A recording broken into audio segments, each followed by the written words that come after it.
Chers amis abonnés, bonjour. J'espère que vous allez bien, que votre moral est bon. Je vous retrouve aujourd'hui pour vous commenter la prochaine nouvelle lune qui aura lieu le 14 octobre 2023. 19h55, c'est l'heure pour Paris. N'en tenez pas compte. Alors vous avez déjà, je m'en doute, une petite idée du caractère de cette nouvelle lune. Vous voyez qu'elle a lieu dans le signe de la Balance. Nous avons là ici la conjonction Soleil-Lune qui apparaît. Elle s'inscrit sur l'axe des nœuds lunaires, donc une nouvelle lune qui est particulièrement intense. Une nouvelle lune qui est sous la maîtrise de Vénus, puisqu'elle se fait dans le signe de la Balance. Donc la Balance, le signe de la planète Vénus. Signe en quête d'harmonie, d'équilibre, mais bien souvent la Balance a du mal à choisir et à trouver l'équilibre. Le propre d'une Balance, c'est de peser, et les plateaux sont rarement, je dirais, à égalité, ça tangue toujours. Donc on voit que dans cette volonté d'harmonie, d'équilibre, il y a là actuellement une incertitude qui plane et qui flotte. Je dirais plutôt qui plane. Nous sommes dans un signe d'air avec la Balance, donc qui plane. Alors, on va tout de suite positionner la planète Vénus, puisque cette nouvelle lune a lieu dans le signe de Vénus, et nous voyons que Vénus est dans le signe de la Vierge. Elle est donc, comme on dit, en exil. Voilà, elle n'est pas dans son élément le meilleur, puisqu'elle est exaltée en Poisson. Donc cette Vénus est en Vierge, et elle est au semi-carré, comme vous pouvez le constater, de cette nouvelle lune. Alors la Vénus en Vierge est une Vénus qui est beaucoup plus cérébrale, qui perd un petit peu de sa sensualité, un petit peu de ses élans, elle est sous contrôle, elle est maîtrisée par les valeurs d'un Mercure de terre de la Vierge. Donc c'est une Vénus qui est déjà un petit peu plus rigide, moins sujette à, je dirais, laisser exprimer ses émotions. Ça passe davantage par le mental.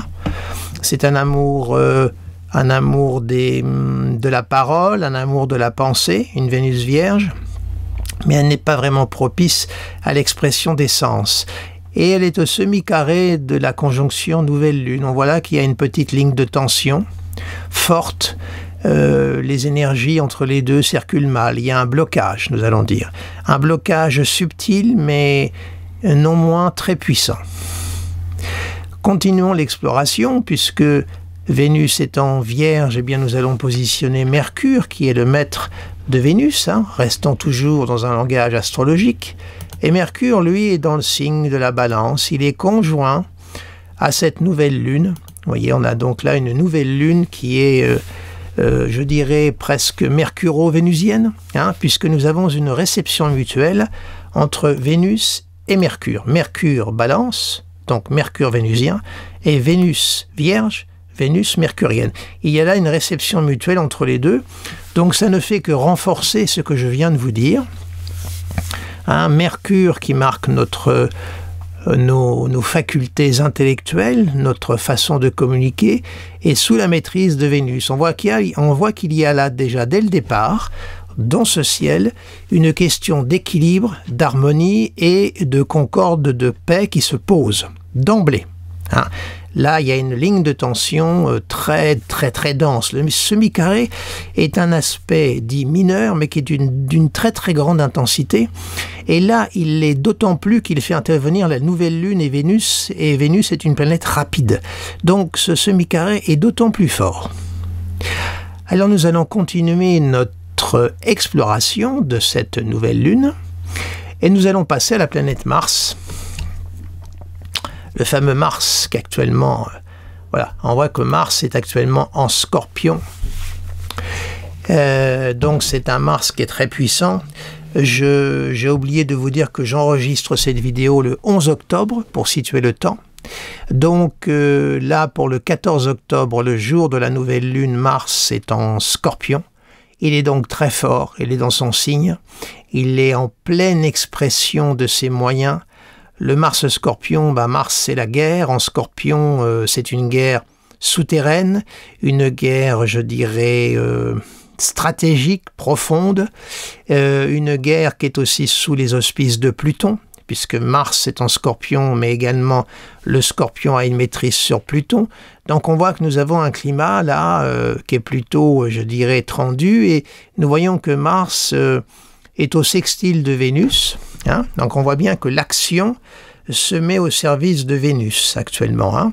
Une Vénus qui est très réfléchie, très analytique et très cérébrale, comme je vous le disais, soutenue par un Mars en Scorpion, un Mars très guerrier, très dans l'action. Mais c'est un Mars qui est, contrairement au comment dirais-je, au Mars Bélier, qui est plutôt le Mars frondeur, le Mars, je dirais, du guerrier, le Mars, je dis toujours que le Mars Bélier, c'est le samouraï, et le Mars en Scorpion, c'est le guerrier ninja, le guerrier de l'ombre, celui qu'on ne voit pas arriver. Et là, actuellement, avec les événements qui se passent, là, avec le Hamas, bien, Israël n'a pas vu le Hamas arriver. Il est arrivé d'une façon très sournoise. Il a préparé sa stratégie à l'avance et il a frappé. Et d'une façon très violente et radicale qui correspond bien à ce Mars Scorpion et également à la position Mars-Pluton du thème du Hamas, comme je vous l'ai montré dernièrement. Donc on voit qu'on a un ciel actuellement qui est très parlant de la situation que nous connaissons. Situation mondiale, parce qu'il ne faut pas oublier qu'il y a la guerre en Ukraine également qui continue. Alors on va positionner Pluton, puisque Mars est en Scorpion, allons tout de suite positionner Pluton. Or Pluton, comme vous le savez, est au carré de Mars. Alors je me répète, mais la transmission c'est le rabâchage. La répétition, Pluton en astrologie mondiale, lorsqu'il a des dissonances, c'est toujours à charge négative. Pas la peine de se plonger dans des discours métaphysiques où j'en vois certains qui nous parlent d'une prise de conscience de l'humanité. Tout ceci, excusez-moi, moi je n'adhère pas à ceci. L'astrologie, c'est aussi des éléments concrets et voir ce qui se passe. Et actuellement, nous avons un carré Mars-Pluton qui marque un climat de guerre. Un Pluton sous la maîtrise de Saturne et un Mars sous la maîtrise de Pluton en Scorpion. Donc on a le carré Mars-Pluton qui est installé, là, encore présent. Même s'il est dissocié, il est encore présent, sans omettre que le Soleil va progressivement aller au carré de Pluton. Donc c'est pas compliqué, dans 6 jours, le Soleil sera au carré de Pluton. Donc on a une intensité de la guerre. Alors voilà actuellement le ciel pour la nouvelle lune, qui est très concentré, vous voyez, entre les valeurs de Mars et les valeurs de la balance en quête de justice aussi. Vous savez, la balance, c'est aussi la justice, la balance de la justice. Faire justice, rendre justice, en passant par la guerre, la violence. On va positionner Jupiter puisqu'on parle de justice justement. Jupiter est en Taureau. Alors il est, je dirais, libre de ses mouvements dans cette lunaison. Un Jupiter qui est donc sous la maîtrise de Vénus, qui nous ramène encore à la notion de la justice, du droit. Voilà, chacun exerçant son droit. Continuons. Positionnons Saturne. Saturne est en Poisson, comme vous le savez. Alors on a un Saturne opposé à Vénus, ce qui veut dire que Vénus, évidemment, est dans une forme de frein, reçoit une vague de froid. Elle est complètement frigorifiée, sclérosée, cette petite Vénus. Et puis on a un trigone Saturne-Mars qui marque la guerre, la stratégie, l'organisation. Alors ce trigone est plutôt séparant, puisque au fur et à mesure, Mars va se séparer du trigone, mais nous avons actuellement un trigone exact, Saturne au trigone de Mars, qui marque l'organisation de cette guerre, la stratégie qui est mise en place, le combat aussi pour l'ordre, là également. Saturne est dans sa phase de rétrogradation, qui plus est. Donc un Saturne rétrograde est encore plus fort, puisque quelque part, le fait de revenir sur ses pas correspond très bien à Saturne, puisqu'il régit les valeurs du passé. Donc on a là un Saturne qui est au sesquicarré de Mercure, comme vous le voyez, et au trigone de Mars et opposé à Vénus. Donc on a là quand même un aspect, je dirais, de de tension. Et vous voyez que la zone d'opposition entre Vénus et Saturne trouve sa résolution par Mars. Et Mars, là, pour le coup, c'est la guerre, et qui nous renvoie au carré de Pluton. Hein, vous voyez, l'opposition qui est là, marquée, vous voyez, trouve sa résolution par Mars, carré Pluton, c'est la guerre. On est vraiment actuellement dans une situation où penser à une accalmie, à quoi que ce soit, c'est impossible. On a une avancée vers l'horreur et vers l'atrocité. On va positionner maintenant Uranus.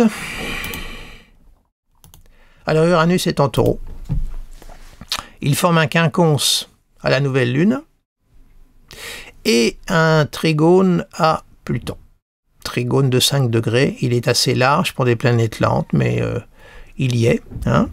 Alors on voit qu'il y a la conjonction comme Jupiter-Uranus qui est là. Les deux planètes sont dans le même signe. Il y a déjà l'amorce de cette conjonction qui sera exacte l'année prochaine, le 22 avril. Hein. Il y aura la conjonction Jupiter-Uranus en Taureau. Donc on voit déjà les prémices que cette future conjonction annonce. Ça se passe dans le signe du Bélier, qui est un signe de terre. Le combat pour la terre, également. La terre-mère, la terre qui est sur laquelle on repose, la terre nourricière, la terre qui nous nourrit. Donc le combat pour la justice pour cette terre-mère. Et on voit également qu'Uranus on a là l'uranium et le plutonium qui sont tous les deux, qui vont de concert. Le combat pour l'indépendance et la liberté. Chacun entend ça comme il l'entend. Positionnons Neptune maintenant.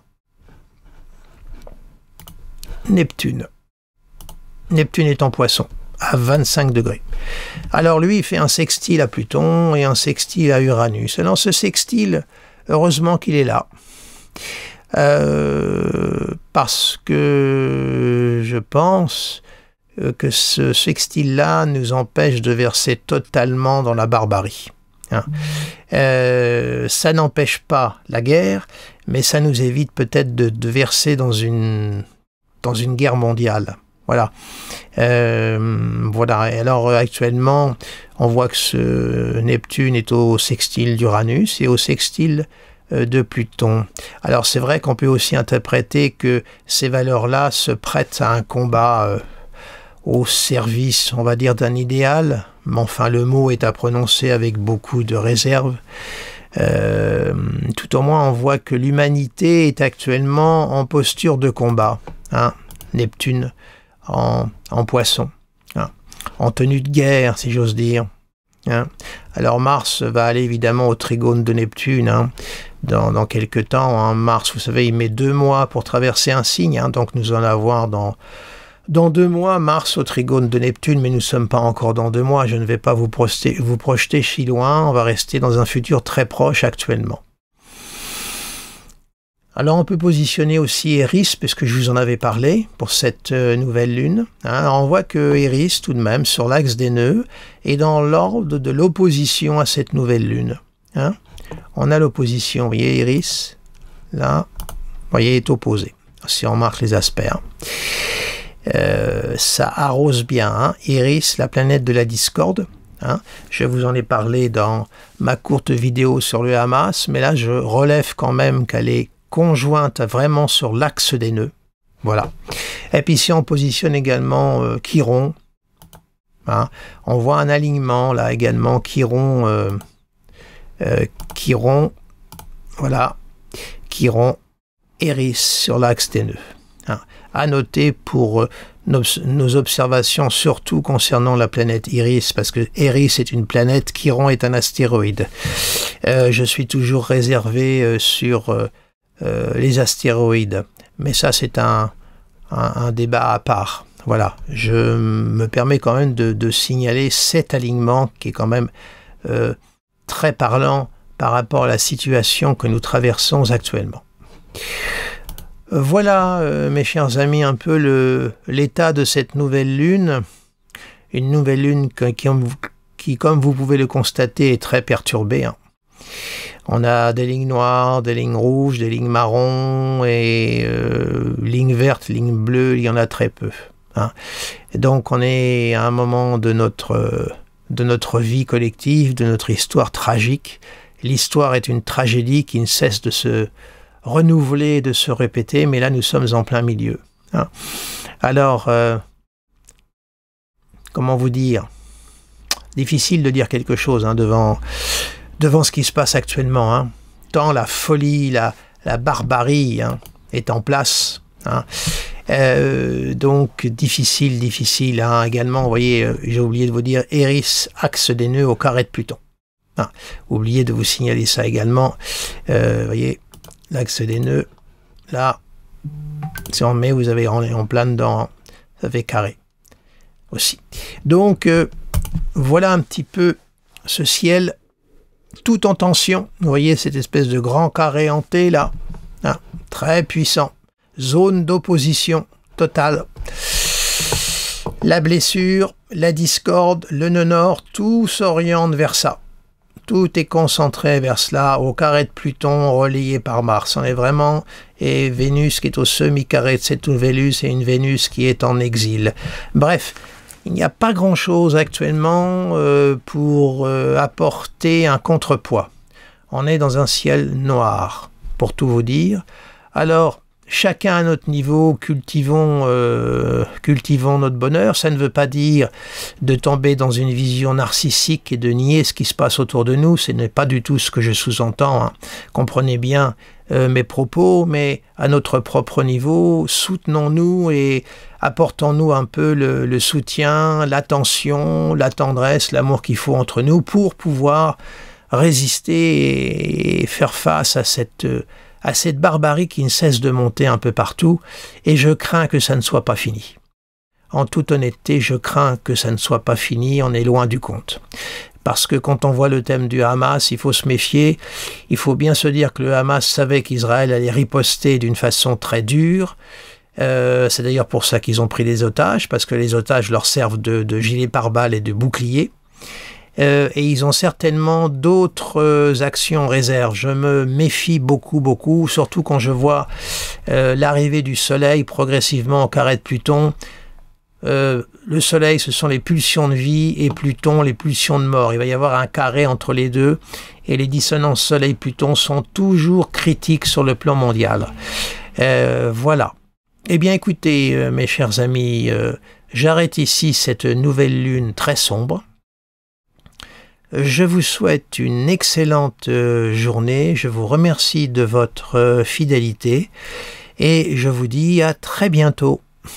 Au revoir.